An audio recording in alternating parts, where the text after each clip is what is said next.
नमस्कार, दैनिक shift time में आप सभी का बहुत बहुत स्वागत है। इस समय हम जम्मू के रेलवे स्टेशन में हैं, जहां पर आप देख रहे हैं टैक्सी ऑपरेटर यूनियन की तरफ से यहां पर एक शांतिपूर्वक रोष प्रदर्शन है, क्योंकि जहां पर एक तरफ बिजली को प्राइवेटाइजेशन करने पर आम जनता सड़कों पर है। अब कहीं ना कहीं इनकी रोजी रोटी पर भी आन पड़ी है, यानी कि अब जो पार्किंग है रेलवे स्टेशन की उसे प्राइवेट किया जा रहा है, जिसके चलते कहीं ना कहीं अब इन लोगों की रोजी रोटी पर भी आज आफत आन पड़ी है।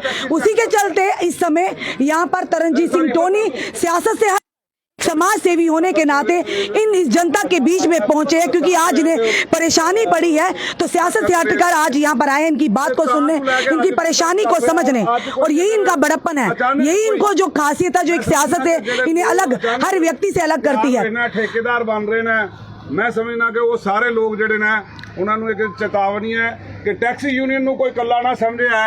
ਜੰਮੂ ਦਾ ਬੱਚਾ ਇਹਨਾਂ ਦੇ ਨਾਲ ਹੈ। इस समय तरनजीत सिंह टोनी भी हमारे साथ हैं, इनसे बात करते हैं। कोई भाई जितने कर साथी साडे नाल टुरदे ने, जिस दिन याद करोगे तुहाडे नाल तन मन धन नाल असीं हाज़र हां, और जिथे कोई तुहाडी लोड़ होएगी, तुहानूं लगेगा साडे समर्थन की लोड़ है, असीं तुहाडे नाल खड़े हैं। भाई इतनी सारी गल करनी। तरनजीत सर, आज आप जिंदाबाद। हमने हमेशा देखा आप जब भी कभी जनता को कहीं भी परेशानी होती है, आप सियासत से हटकर वहाँ उनके बीच में पहुँचते हैं, उनकी समस्या को समझते हैं और प्रशासन और सरकार तक लाने की हमेशा कोशिश करते हैं। बिजली को प्राइवेटाइज किया गया, जनता सड़कों पर है। अब कहीं ना कहीं रेलवे स्टेशन की पार्किंग को जो प्राइवेटाइज किया जा रहा है, और देखिए कितने सारे लोग हैं यहाँ पर जिनकी रोजी रोटी चलती है। क्या गारंटी है कि आने वाले समय में इनकी रोजी रोटी पर कोई आफत नहीं? इसमें माननीय हमारे LG मनोज सिन्हा साहब को मैं विनम्र प्रार्थना करना चाहूँगा। मैं समझता हूँ कि एक ना ही सिर्फ वो LG हैं, हमारे दुख दर्द भी जानते हैं, क्योंकि मेरा ज़ाती तजुर्बा ये है कि जब जब मैंने अपने इलाके की कोई प्रॉब्लम उनके सामने रखी, उन्होंने पूरी करी है। मैं उम्मीद करता हूँ कि LG साहब इसमें भी संज्ञान लेंगे, और ये जो सिलसिला चला है कि भाई अचानक रातों रात इसको, अगर आपको कुछ करना है तो मैं समझता हूँ कि यहाँ के जो टैक्सी यूनियन के अध्यक्ष हैं, चाहे वो देवेंद्र चौधरी है, चाहे जीत जी हैं, चाहे बिट्टू जी हैं, और ये इनके जितने बाकी भी साथी जो इनकी यूनियन में हैं, ये सारे इतने समक्ष हैं।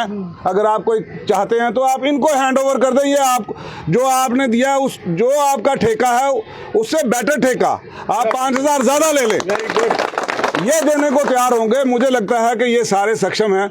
आप देखें, पूरे जम्मू की टूरिज्म जब चलती थी तो यही टैक्सी यूनियन चलाती थी। इसी टैक्सी यूनियन के सर पे हम सरकार बार दावे करती है कि अमरनाथ की यात्रा सफल हो गई, वैष्णो माता के दर्शन सफल हो गए। इसी टैक्सी यूनियन के भरोसे मैं समझता हूँ कितने ही हमारे नौजवान, हम सुनते हैं अभी उनकी नई नई शादी हुई है, किसी को शायद भूल गया होगा एक वाकया के ऊपर से वो नीचे गिरी थी, दरिया में गाड़ी गिरी और ना वो लड़का मिला, ना कोई ऐसे कितने ही लोग थे जो टैक्सी में बिजनेस में अपनी जानें खो बैठे हैं। आज मैं समझता हूं कि हर जो कोरोना काल गुजरा, इन लोगों को मदद की जरूरत थी सरकार की तरफ से।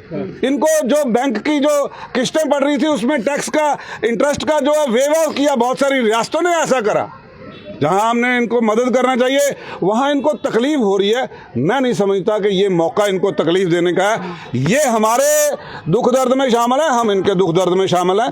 मैं समझता हूं कि मेरी इनके प्रधान हैं, ट्रांसपोर्ट यूनियंस हैं, सारा कुछ है, लेकिन बतौरे एक सामाजिक नाते समझ लो, सियासी नाता नहीं मैं समझता। सियासी नाते अक्सर टूट जाते हैं, लेकिन मैं ये समझता हूँ कि ये मेरा दिली रिश्ता है इनके साथ। मेरे इलाके से बहुत सारे लोग हैं, टैक्सी ऑपरेटर हैं, वो टैक्सी चलाते हैं। मैं उनके कारण, और बाकी सारे जो यहाँ पे अध्यक्ष हैं, ये देवेंद्र मेरे बड़े भाई जैसा है, रिश्तेदारियाँ हैं हमारी। तो हमारा कोई मोहल्ले में कोई दुखी हो तो हमारा समाज ऐसा है कि हम एक दूसरे के दुख में शामिल होते हैं। तो अगर टैक्सी ऑपरेटर हमारे भाई इस वक्त उनको लग रहा है कि उनकी मदद के लिए कोई समाज में लोगों को पहल करनी चाहिए, मैं सभी सियासी दलों को भी ये कहूँगा कि अपनी सियासतें अलग रखकर आप जब वक्त आएगा वो सियासतें कर लेना, लेकिन आज टैक्सी यूनियन को आपकी मदद की ज़रूरत है। सारे इकट्ठे होकर टैक्सी यूनियन की मदद वही मैं आपसे सवाल करना चाह रही हूँ कि सवाल भले ही कड़वा हुआ, कई लोगों को अच्छा भी ना लगे, कि जिस तरह से जनता सड़कों पर है, ये काम है नेतागणों का जिन्हें जनता ने वोट दिया है, वो इनकी आकर परेशानी है। कितनी बार इन्होंने प्रदर्शन किया पर किसी ने भी आकर इनके लिए फ्रूटफुल कोई रिजल्ट या कोई आश्वासन नहीं दिया। अगर आप आए उसे भी सियासत के साथ जोड़ा जाएगा, क्योंकि शुरू में हमने कहा कि आप आज आए हैं यहाँ पर सियासत से परे हटकर, एक इंसानियत के नाते, एक जम्मू एक रिस्पॉन्सिबल नागरिक होने के नाते।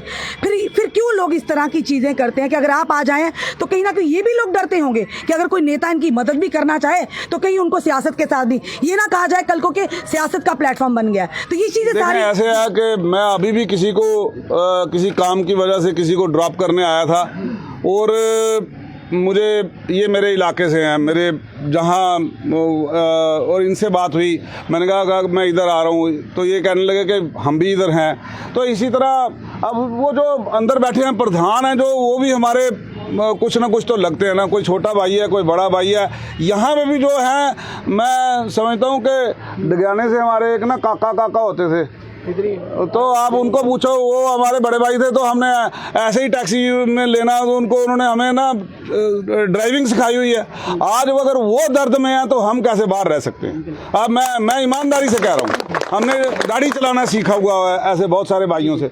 मैं समझता हूँ कि ये सियासत से हट के अगर कोई सियासत से जोड़ के देखता है तो मैं चाहूँगा कि परहेज करो, लेकिन यहाँ दिल से दुख है। हम अपने भाइयों के साथ बोलेंगे, ये किसी भी कीमत पे जाएंगे। हम कल को ये सरकारें आनी जानी है, लेकिन दुख दर्द का रिश्ता साझा है। जो इनकी समस्या जो कह रहे हैं, जिस तरह से रेलवे स्टेशन की पार्किंग को प्राइवेटाइज किया जा रहा है, क्योंकि काफ़ी सालों से 50-50 सालों से 30-30 सालों से इनका एक नाता जुड़ा हुआ है, कहीं ना कहीं दिल का ही रिश्ता भी कह सकते हैं हम। तो इन्होंने सेवा किया, आज इन्हें कहीं ना कहीं दरकिनार किया जाएगा, तो किस तरह से इनकी मदद आप लोग करेंगे? देखिए मैं चाहूँगा कि देखिए इस वक्त जो मौजूदा हमारे एलजी हैं, बात उनके सिर्फ समझ में आनी चाहिए, उनके ब्यूरोक्रेसी थोड़ी सी पीछे हटके, तो जो उनके साथ डायरेक्ट, मैं टैक्सी ओपिनियन के जो इनके यूनियन के लीडर हैं ये भी गए होंगे, लेकिन मैं एक बात कहूँगा कि भाई आपको एलजी महोदय का पल्ला नहीं छोड़ना है, वो हल करवा देंगे। वो मजबूत व्यक्ति हैं और जो वो कहते हैं वो कर देते हैं। एक उनके तक पहुंचने का भी तो रास्ता चाहिए ना टोनी। मैं अगर वो भी कहेंगे तो मैं समझता हूँ वो भी हो सकता है। अगर ये डायरेक्ट भी एलजी के ऑफिस में फ़ोन करेंगे, इनको अपॉइंटमेंट मिल जाएगी। वहाँ कोई आदमी के लिए बैन नहीं है, अगर उसमें मदद करनी होगी हम भी कर देंगे। लेकिन अगर ये डायरेक्ट फ़ोन करेंगे, इनकी अपॉइंटमेंट फिक्स हो जाएगी और एलजी साहब इनको मिलेंगे। और मुझे पूरा भरोसा है एलजी साहब पे। वो कारण है क्योंकि मैंने अपने इलाके के जितने मसले रखे उन्होंने मेरे साथ होके, आज परेड देखते हैं वहाँ पे, ये एलजी साहब ने, मैंने मसला रखा उन्होंने मान लिया। तो इसलिए मैं कह रहा हूँ वो हैं, जिस बात पे फैसला लेंगे तो ये अगर अप्रोच करते हैं तो ये फैसला हो जाएगा। आप इनका साथ देंगे? 100% देंगे, इसीलिए यहाँ खड़ा हूँ।